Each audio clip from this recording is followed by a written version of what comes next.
The day my father passed away, my mother told me, Emily and I will take over all the remaining assets. To be honest, I didn't want to discuss the inheritance on the day of my father's funeral.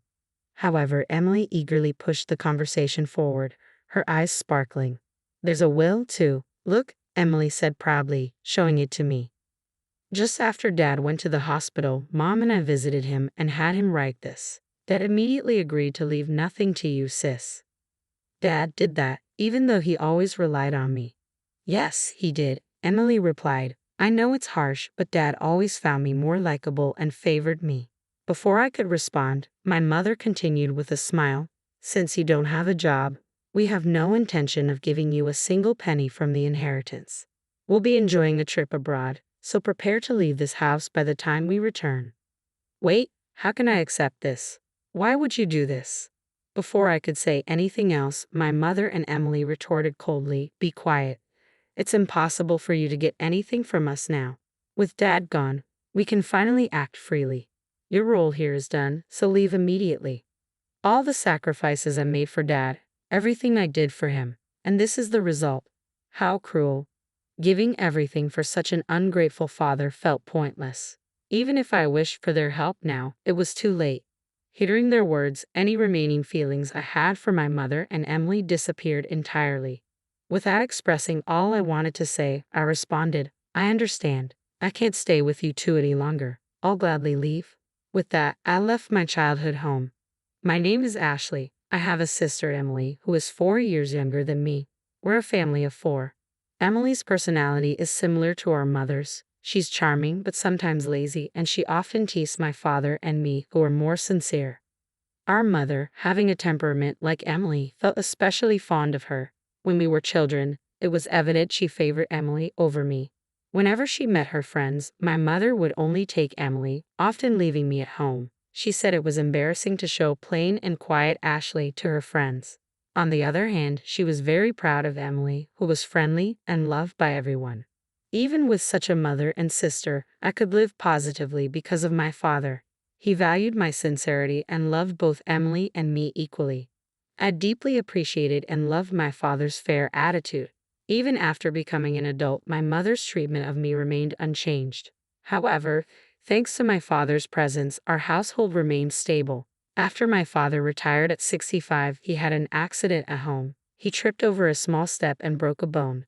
Despite surgery and rehabilitation, his aging muscles didn't recover well. As he spent more time bedridden and needed care, my mother and Emily became even colder towards him. One day, I overheard my mother and Emily chatting excitedly while looking at a guidebook. Hey Mom, what do you think about this inn? The food looks delicious too. Maybe we should go with this one. Curious, I asked, what are you talking about? My mother answered with a hint of annoyance, We're planning a family trip. Considering Dad's difficulty moving around, isn't traveling hard for him? I asked. Emily smiled and said, Well, we're not thinking of bringing him. We plan to leave him at home. That's cruel. It would be hard for him if he's left alone. If Dad's not going, I'll stay home with him, I said. My mother and Emily just smiled at each other. My mother then said, That's fine. If that's the case, Emily and I will go by ourselves. Whether you two come or not is up to you, but since it's a family trip, we'll be using money from Dad's bank account. A quick glance at the guidebook revealed they had chosen a room for just 2 people. It was clear they never intended to bring either my father or me. After that, my mother and Emily frequently went out alone, staying at high-quality inns and dining at fancy restaurants, as if neither my father nor I existed. I kept an eye on their actions from a distance, trying to finish my work quickly to take care of my father. When I couldn't handle everything alone, I sought help from care services for tasks like bathing assistance or accompanying my father on short walks. On days when I had to work overtime, I asked my mother and Emily to look after him, but they always avoided the responsibility. One day, a care service staff member called, Ashley, I came to help with the bath, but is there no one at home today? Alarmed, I quickly called my mother and Emily. Despite informing them of the staff's visit in advance, they had left my father alone and gone out. When they finally returned, I confronted them, but there was no apology. The staff are professionals, right? It's okay even if we aren't there. Dad is an adult. He'll be fine being left alone. We don't want our time taken up caring for him like you do, they said, genuinely believing they were doing nothing wrong. I realized I couldn't rely on them and decided to take care of my father myself. Juggling work and caregiving was far from easy, especially since neither my mother nor Emily showed any concern or understanding. My father's condition worsened. He spent more time sitting than walking and ate much less. As the 9th year of caring for my father approached, I became concerned about how frail he looked. When I took him to the hospital, we received a shocking diagnosis. Your father has advanced cancer. I was devastated. I realized we might not have much time left, and I was determined to support him in his final days. I quit my job to care for my father full-time. When I told my mother and Emily about his condition, the reactions were unexpected. My mother simply commented, "Really? He never drank or smoked. It's unfortunate that such a sincere person ended up with cancer." Emily, with a stunned expression, said, "I can't believe you'd give up your job to take care of Dad. I'd never make that choice. I thought they would be concerned about him, but they showed no signs of it at all. I was honestly surprised by their indifference, as if it was someone else's business. They only visited him at the hospital briefly and never came for a proper visit." I supported my father daily during his chemotherapy treatments. Despite our best efforts, we couldn't stop the cancer's progression, and half a year later, he passed away. The days after the diagnosis went by in a blur. Upon hearing of his death, my mother and Emily started a private discussion and left me to arrange the funeral on my own. They disappeared somewhere, and I didn't even have time to mourn my father as I had to handle everything. As the funeral began, my mother appeared and delivered the chief mourner's speech despite having done nothing. She put on a face for the public. I was irritated by her behavior, but the funeral proceeded smoothly. Worn out, I headed home, only to be invited to the living room by my mother and Emily, who had already returned. They said they had something to discuss. Without any consideration for my exhaustion, my mother abruptly declared, "Regarding your father's inheritance, Emily and I will inherit this house and all other assets." I wasn't in the mood to discuss inheritance on the day my father passed away, but Emily chimed in, "We even have a proper will. Look," she said, proudly presenting a document. Right after Dad was admitted to the hospital, Mom and I visited him and had him sign this. It states that you won't inherit anything. Dad agreed to it immediately. "Dad did?" I asked, stunned. With a smirk, Emily said, "After all the help you provided, it's so cold, right? Maybe Dad in the end preferred me over his too serious elder daughter." "That's impossible," I began to respond, but my mother interrupted with a grin. "Clearly Emily is more adorable. Your father always stayed home and had no hobbies, so he surely saved a lot. Mom even quit her job because of the inheritance, and I took some time off work to enjoy it." Before I could say anything, they continued their conversation.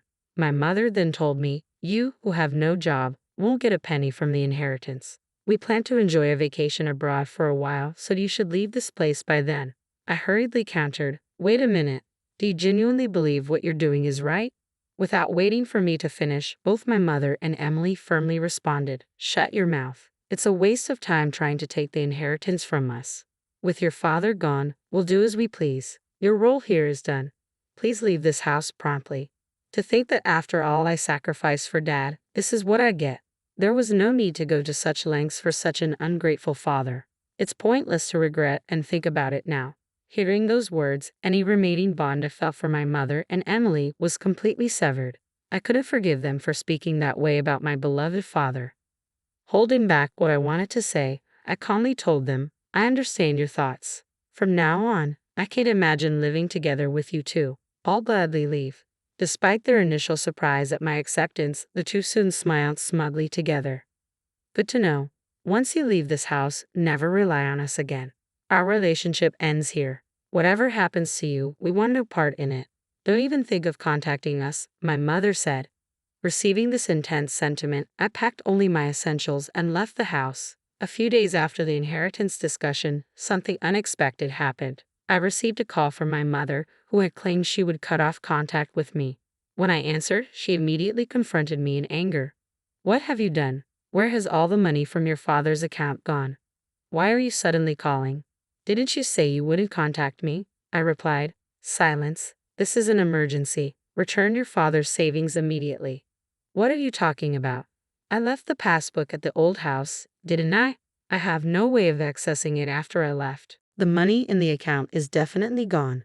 Such a significant amount of savings couldn't have disappeared so suddenly, my mother accused. She suspected that I had squandered my father's money. Mom, haven't you ever checked the account balance before? Huh? I haven't bothered with such things, she replied. I see. If you had, you would have noticed that Dad's savings weren't that much to begin with. What do you mean? His savings were, oh, where did his retirement money go? We used it for our wedding ceremony and the new house, I explained. Wedding? New house? I have no idea what you're talking about. I had been in a romantic relationship with a man named Sean, who was in charge of the caregiving service for my father. Our relationship started through our mutual care for my father. I had told my father about Sean soon after we began dating, and Sean proposed. At that time, I was overwhelmed with caregiving and work responsibilities and couldn't make a decision. Upon learning the truth, my father said, "Care for yourself more than me. I want you to have a happy marriage," and he supported me. He even started helping with the wedding venue selection and looking for a new place to live.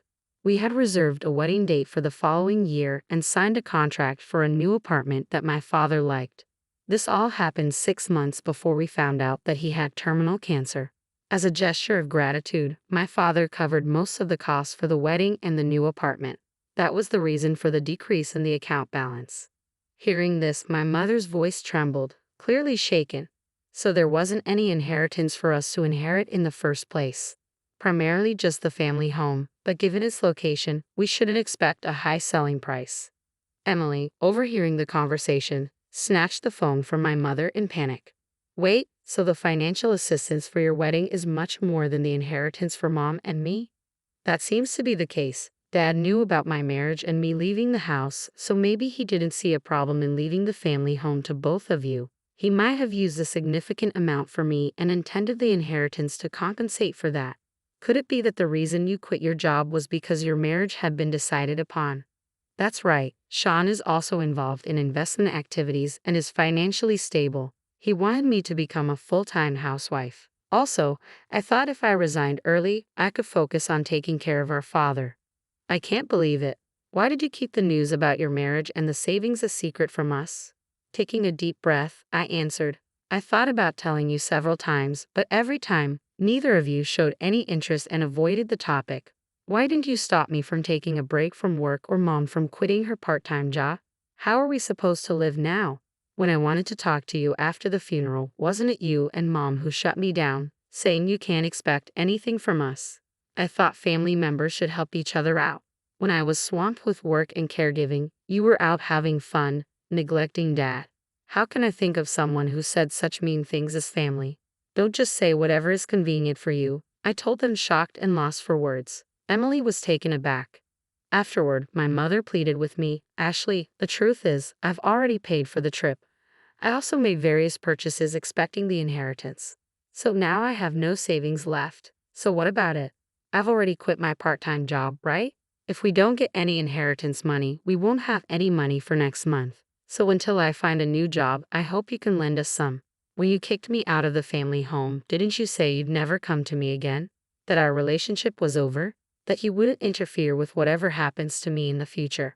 About that, neither of you ever helped when Dad and I were going through tough times. Now, when you're in trouble, you want to rely on me. That's incredibly brazen, I said. Without waiting for my mother to finish, I ended the call and blocked their numbers. I was utterly disgusted by my mother and sister, who only claim to be family when they're in trouble. I decided to distance myself from these two. Later on, I heard from various people that although my mother and Emily had canceled their trip, they couldn't get a refund. They'd been barely scraping by, asking friends and relatives for money. They had to sell their house, but as I expected, they didn't get as much as they hoped. With the initial expenses for a new place and moving costs, they had hardly any money left. Emily returned to work, but because she asked her colleagues for money, her relationships at work became strained. She had planned to leave her job soon after finding a good partner, but because of the situation, that partner, as well as other men, distanced themselves. Her friends, too. My mother tried to find another part-time job, but her previous workplace had already hired someone else. So it was hard for her to return. Due to her age, her job opportunities were limited. She's been working diligently, facing complaints from younger colleagues. Currently, they manage their living expenses with my mother's meager part-time salary and Emily's earnings, slowly repaying their debts. Both of them seem worn out. As for me, I was able to have a small wedding at the venue my father chose. The only regret is that my father couldn't be there for my wedding, but I believe he's watching over our happy moments from somewhere. My married life with Sean has been smoother than expected. We're enjoying peaceful and fulfilling days together. I'm eternally grateful to my father for supporting my relationship with Sean and giving me this opportunity. I've had to build a peaceful life with my husband, always remembering my gratitude to my father.